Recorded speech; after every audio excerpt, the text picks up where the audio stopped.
ಬಾಳ ಜನಾಗೆ ಅನಸ್ತತಿ PCOD ಅಂದ್ರ ಬರೀ ಪೀರಿಯಡ್ ಪ್ರಾಬ್ಲಮ್. ಬಟ್ ಅದ ಬರೇ ಪೀರಿಯಡ್ ಪ್ರಾಬ್ಲಮ್ ಅಲ್ಲ. ಇದರ ಒಳಗ ಮೆಟಾಬಾಲಿಕ್ ಮತ್ ಹಾರ್ಮೋನಲ್ ಇಂಬ್ಯಾಲೆನ್ಸ್ ಇರ್ತತಿ. ಅದ ಇನ್ಸುಲಿನ್ ಸ್ಟಾರ್ಟ್ ಆಕತಿ ಮತ್ತ ನಿಮ್ದ ಅಂಡಾಶಯ ಮಟ್ಟ ಮುಟ್ತತಿ. ಇದರದ ರಿಯಲ್ ಕ್ಯೂರ್ ಔಷಧ ಅಂಗಡಿ ಒಳಗ ಇಲ್ಲ. ಇದರದ ಕ್ಯೂರ್ ನಿಮ್ದ ಅಡ್ಗಿ ಮನಿ ಒಳಗ ಮತ್ತ ನಿಮ್ದ ಜೀವನ ಶೈಲಿ ಒಳಗ ಇರ್ತತಿ. ಈಗ ಹಂಗನೇ ಇರ್ಬೋದು, ನಿಮ್ದ ಈಗೇನ್ ಜೀವನ ಶೈಲಿ ಐತಿ ಅದ್ರ ಸಲಗ ನಿಮ್ದು PCOD ಪ್ರಾಬ್ಲಮ್ ಹೆಚ್ಚಿಗೆ ಆಗ್ಬೋದು. ಬಟ್ ನಿಮ್ಗ ಗೊತ್ತಿಲ್ಲ. ಅದಕ್ಕೆ ಇವತ್ತು ಈ ವಿಡಿಯೋ ಒಳಗ ನಿಮ್ದ ರೂಟ್ ಕಾಸ್ ಮೂಲ ಕಾರಣ ಹೆಂಗ್ ರಿವರ್ಸ್ ಮಾಡ್ಬೇಕ್ರಿ ಅದ್ರ ಸಲಾಗ ಸ್ಟೆಪ್ ಬೈ ಸ್ಟೆಪ್ ಡಿಟೇಲ್ ಒಳಗ ಹೇಳ್ತೀನಿ. Hello, I am doctor Sunita Lodaya, fertility and reproductive specialist and practising obstetrics and gynecology since last 25 years.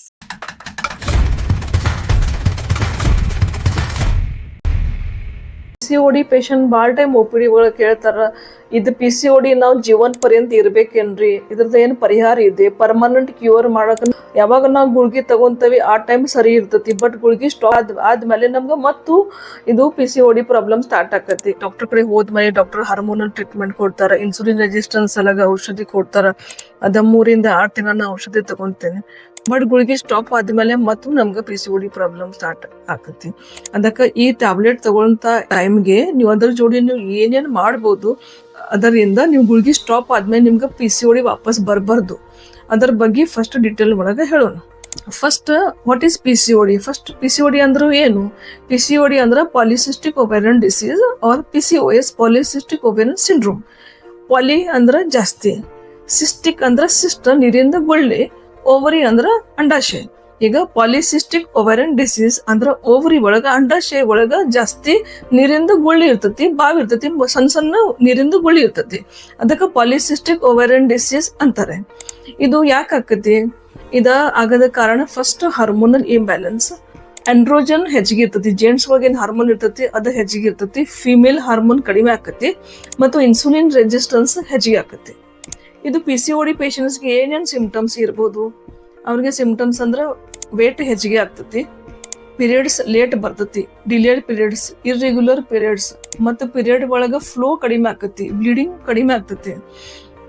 ಆಮೇಲೆ ಮೂಡ್ ಚೇಂಜಸ್ ಆಕತಿ, ಸುಮ್ನ ಅಳು ಬರ್ತತಿ, ಸುಮ್ನ ಸಿಟ್ಟು ಬರ್ತತಿ, ಡಿಪ್ರೆಷನ್ ಆಗ್ತತಿ, ಮೈ ಮೇಲೆ ಕೂದ್ಲ ಹೆಚ್ಚಿಗೆ ಆಕತಿ, ಫೇಸ್ ಮೇಲೆ ಕೂದ್ಲ ಹೆಚ್ಚಿಗೆ ಇರ್ತತಿ. ಅವ್ರಿಗೆ ಅಪ್ಪರ್ ಲಿಪ್ ಮೇಲೆ ಮತ್ತು ಚಿನ್ ಮೇಲೆ ಕೂದ್ಲ ಹೆಚ್ಚಿಗೆ ಆಕತಿ, ತಲೆಯಿಂದ ಕೂದ್ಲ ಹೋಗಾಕ ಸ್ಟಾರ್ಟ್ ಆಕತಿ, ಎಕ್ನೆ, ಪಿಂಪಲ್ಸ್ ಫೇಸ್ ಮೇಲೆ ಹೆಚ್ಚಿಗೆ ಆಕತಿ, ಮತ್ತು ಮಕ್ಕಳು ಆಗ್ಲಿಕ್ಕೆ ತೊಂದರೆ ಆಗ್ತತಿ, ಜಲ್ದಿ ಮಕ್ಕಳು ಆಗಂಗಿಲ್ಲ. ಇದು ಎಲ್ಲ ನಾನಾ ನಮೂನೆ ಸಿಂಪ್ಟಮ್ಸ್ ಅವ್ರಿಗೆ PCOD ಪೇಷಂಟ್ಸ್ಗೆ ಆಗ್ಬೋದು. ಇದು PCOD ಪೇಷಂಟ್ ಯಾವಾಗಲೂ ಡಾಕ್ಟರ್ ಕಡೆ ಹೋಗ್ತಾರ. ಆ ಟೈಮ್ ಡಾಕ್ಟರ್ ಅವ್ರಿಗೆ ಹಾರ್ಮೋನಲ್ ಟ್ರೀಟ್ಮೆಂಟ್ ಮತ್ತು ಇನ್ಸುಲಿನ್ ರೆಸಿಸ್ಟೆನ್ಸ್ ಸಲಗ ಔಷಧಿ ಕೊಡ್ತಾರೆ. ಜನರಲಿ ಇದು ಕೋರ್ಸ್ 3 ಇಂದ 6 ತಿಂಗಳದ ಕೋರ್ಸ್ ಇರ್ತತೆ. ಅದನ್ನ ನೀವು ತಗೋಬೇಕಾಗ್ತತಿ. ಅದ್ರ ಜೋಡಿ ನೀವು ಏನೇನು ಮಾಡ್ಬೋದು? First, life style changes. ನೀವು ಲೈಫ್ ಸ್ಟೈಲ್ ಚೇಂಜಸ್ ಔಷಧಿ ಜೋಡಿ ಮಾಡಬೇಕಾಗ್ತತಿ. ಲೈಫ್ ಸ್ಟೈಲ್ ಚೇಂಜಸ್ ಒಳಗ ಡಯಟ್ ಚೇಂಜಸ್, ಊಟ ಒಳಗ ನೀವು ಪ್ರೋಟೀನ್ ಹೆಚ್ಚಿಗೆ ತಗೋಬೇಕ್ರಿ ಮತ್ತು ಕಾರ್ಬೋಹೈಡ್ರೇಟ್ ಫ್ಯಾಟ್ ಕಡಿಮೆ ತಗೋಬೇಕ್ರಿ.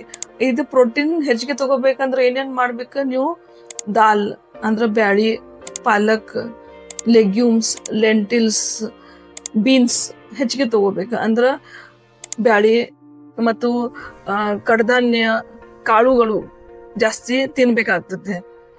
ಗ್ರೀನ್ ಲೀಫಿ ವೆಜಿಟೇಬಲ್ಸ್, ಹಸಿರು ಸಪ್ಪಿಂದ ಪದಾರ್ಥ, ಪಾಲಕ್, ಮೆಂತೆ, ಮುಲ್ಲಂಗಿ ಸೊಪ್ಪು ಮತ್ತು ಯಾವ್ದು ಲೋಕಲಿ ಅವೈಲೇಬಲ್ ಸೊಪ್ಪು ಇರ್ತೈತಿ ಅದು ಊಟ ಒಳಗೆ ಹೆಚ್ಚಿಗೆ ಇರ್ಬೇಕ್ರಿ. ಫ್ರೂಟ್ಸ್ ಹೆಚ್ಚಿಗೆ ತಗೋಬೇಕ್ರಿ. ಮತ್ತು ನೀವು ಹೋಲ್ ಗ್ರೇನ್ ಅಂದ್ರೆ ಸಿಪ್ಪಿ ಜೋಡಿದ ಗ್ರೇನ್ ಯೂಸ್ ಮಾಡ್ಬೇಕ್ರಿ. ರಿಫೈನ್ಡ್ ಹಿಟ್ಟು, ರಿಫೈನ್ಡ್ ಶುಗರ್ ಮತ್ತು ಮೈದಾ ಜಾಸ್ತಿ ಯೂಸ್ ಮಾಡಬೇಡ್ರಿ. ಮತ್ತು processed food, packaged drinks, juices ಅದು ಜಾಸ್ತಿ ಯೂಸ್ ಮಾಡಬೇಡ್ರಿ. ಚಿಪ್ಸ್, ಚಾಕ್ಲೇಟ್ಸ್ ಇಂಥ ಜಾಸ್ತಿ ಯೂಸ್ ಮಾಡಬಾರ್ದು.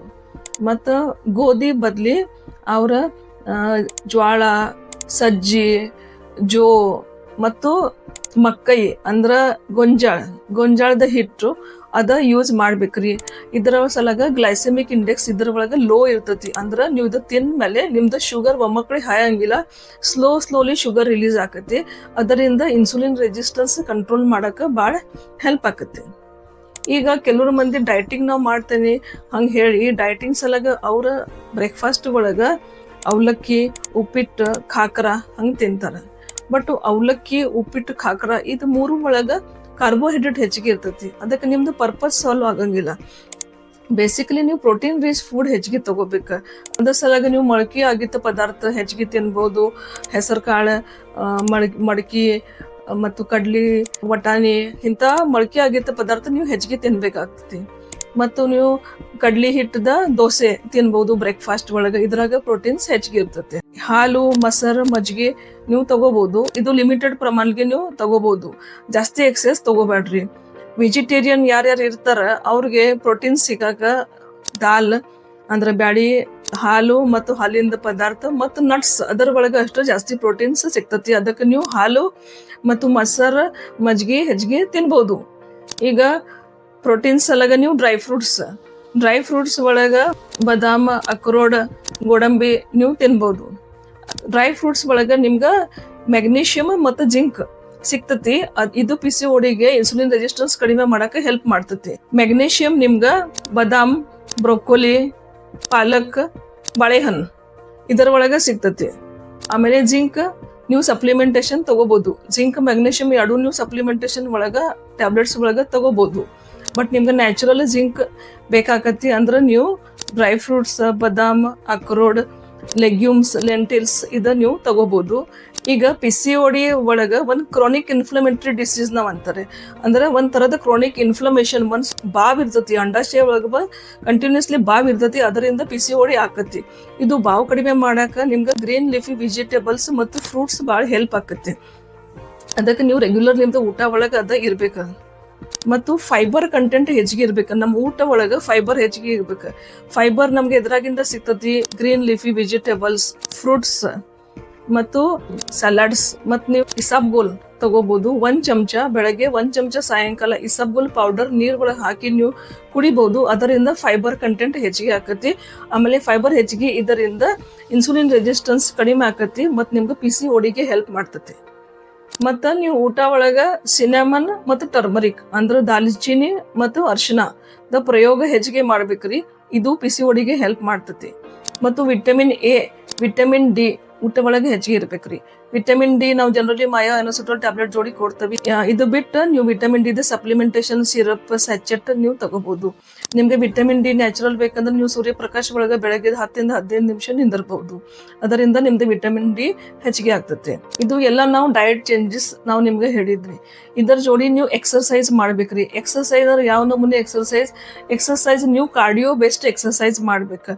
ಅಂದ್ರೆ ಇದರ ಒಳಗೆ fast walking, jogging, dance, fast dance, Zumba, swimming, badminton, power yoga ಈ ಟೈಪ್ ನೀವು ಮಾಡ್ಬೇಕ್ರಿ. ಅಂದ್ರೆ ನಿಮ್ದು ಹಾರ್ಟ್ ರೇಟ್ ಹೆಚ್ಚಿಗೆ ಆಗ್ಬೇಕ್ರಿ. ಆಮೇಲೆ ಅಟ್ಲೀಸ್ಟ್ 1 ದಿವಸಕ್ಕೆ 1 ತಾಸು ಮಿನಿಮಮ್ ನೀವು ಇದು ಎಕ್ಸರ್ಸೈಸ್ ಮಾಡ್ಬೇಕಾಕತಿ.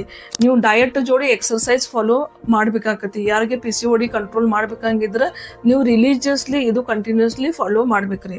ಮತ್ತು ಸ್ಟ್ರೆಸ್ ಲೆವೆಲ್ ನಮ್ಮ ಶರೀರದ ಕಡಿಮೆ ಮಾಡ್ಬೇಕ್ರಿ. ಸ್ಟ್ರೆಸ್ ಕಡಿಮೆ ಮಾಡ್ಲಿಕ್ಕೆ ನೀವು ಬ್ರೀದಿಂಗ್ ಎಕ್ಸರ್ಸೈಸಸ್ 10 ಇಂದ 15 ನಿಮಿಷ ಬ್ರೀದಿಂಗ್ ಎಕ್ಸರ್ಸೈಸ್ ನೀವು ದಿನ ಫಾಲೋ ಮಾಡ್ರಿ. ಮೆಡಿಟೇಷನ್ ಮಾಡ್ರಿ. ಅದರಿಂದ ಸ್ಟ್ರೆಸ್ ಕಡಿಮೆ ಆಗಾಕ ಹೆಲ್ಪ್ ಆಕತಿ. ಮತ್ತು ನೀವು ಫಾಲೋ ಬಯೋಲಾಜಿಕಲ್ ಕ್ಲಾಕ್ ಅಂದ್ರೆ ಹಳೆ ಕಾಲಾಗ ನಮ್ಮ ಅಜ್ಜಿಗಳು ಹೇಳ್ತಿದ್ರು ರಾತ್ರಿ ಜಲ್ದಿ ಮಕ್ಕೊಳ್ರಿ ಮತ್ತು ಬೆಳಗ್ಗೆ ಜಲ್ದಿ ಏಳ್ಬೇಕ್ರಿ. ಇದರಿಂದ ನಮ್ಮ ಶರೀರ ಒಳಗೆ ಹಾರ್ಮೋನ್ಸ್ ಕ್ವೈಟ್ ನಾರ್ಮಲ್ ಆಗಾಕ ಹೆಲ್ಪ್ ಆಕತಿ. ಸೂರ್ಯಾಸ್ತ ಆದ್ಮೇಲೆ 2-3 ತಾಸು ಬಿಟ್ಟು ನಾವು ಮಕ್ಕೋಬೇಕ್ರಿ. ಆಮೇಲೆ ಬೆಳಗ್ಗೆ 6 ಗಂಟೆಗೆ ಲೇಟ್ 6 ಗಂಟೆಗೆ ನಾವು ಏಳ್ಬೇಕ್ರಿ. ಇದರಿಂದ ಹಾರ್ಮೋನ್ಸ್ ಭಾಳ ನಾರ್ಮಲ್ ಆಗಾಕ ಚಾನ್ಸ್ ಇರ್ತತೆ.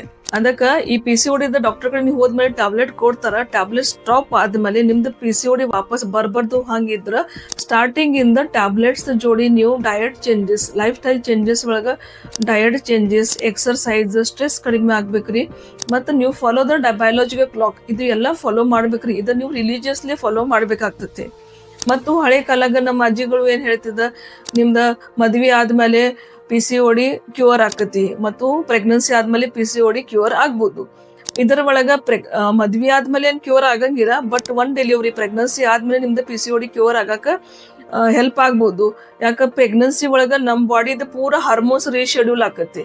ಅದರಿಂದ 1 ಪ್ರೆಗ್ನೆನ್ಸಿ 1 ಡೆಲಿವರಿ ಆದ್ಮೇಲೆ PCOD ಕ್ವೈಟ್ ಕಂಟ್ರೋಲ್ ಆಗ್ಲಿಕ್ಕೆ ಹೆಲ್ಪ್ ಆಕತಿ. ಅದಕ್ಕ ಯಾರಿಗೆ PCOD ಕಂಪ್ಲೀಟ್ಲಿ ಕ್ಯೂರ್ ಆಗ್ಬೇಕ ಹಂಗಿದ್ರೆ ಇದು ರಿಲಿಜಿಯಸ್ಲಿ ಅವ್ರವ್ರದ ಹೋಮ್ವರ್ಕ್ ಮಾಡ್ಬೇಕಾಕತಿ. ಈಗ ಎಲ್ಲಾ ನೋಡಿದ್ಮೇಲೆ ನಿಮ್ಗೆ ಗೊತ್ತಾಗೈತೆ PCOD ರಿವರ್ಸ್ ಮಾಡ್ಬೇಕಂದ್ರ ಒಂದ್ ದಿವಸದ ಕೆಲಸ ಇಲ್ಲ. ಇದರ ಒಳಗ ನಿಮ್ದ ಕನ್ಸಿಸ್ಟೆನ್ಸಿ, ಪರ್ಸಿಸ್ಟೆನ್ಸ್, ನಿಮ್ದ ದೃಢ ನಿಶ್ಚಯ ಬಹಳ ಇಂಪಾರ್ಟೆಂಟ್ ಇರ್ತೈತಿ.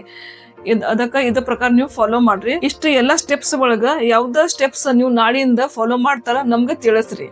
ನೀವು ರೆಡಿ ಇದ್ರ ಕಮೆಂಟ್ ಸೆಕ್ಷನ್ ಒಳಗ ರೆಡಿ ಅಂತ ಬರೀರಿ. ಆಮೇಲೆ ಇದ ಪ್ರಕಾರ ನಾವು ಪ್ರೆಗ್ನೆನ್ಸಿ, ಡೆಲಿವರಿ, ಇನ್ಫರ್ಟಿಲಿಟಿ ಮತ್ತು ಗೈನಕಾಲಜಿ ವಿಡಿಯೋಸ್ ರೆಗ್ಯುಲರ್ಲಿ ಅಪ್ಲೋಡ್ ಮಾಡ್ತೀವಿ. ನೀವು ನೋಡ್ತಾ ಇರ್ರಿ. ನಿಮ್ಗೆ ಚಲೋ ಅನ್ಸಿದ್ರ ಲೈಕ್, ಶೇರ್, ಸಬ್ಸ್ಕ್ರೈಬ್ ಮಾಡ್ರಿ. Thank you.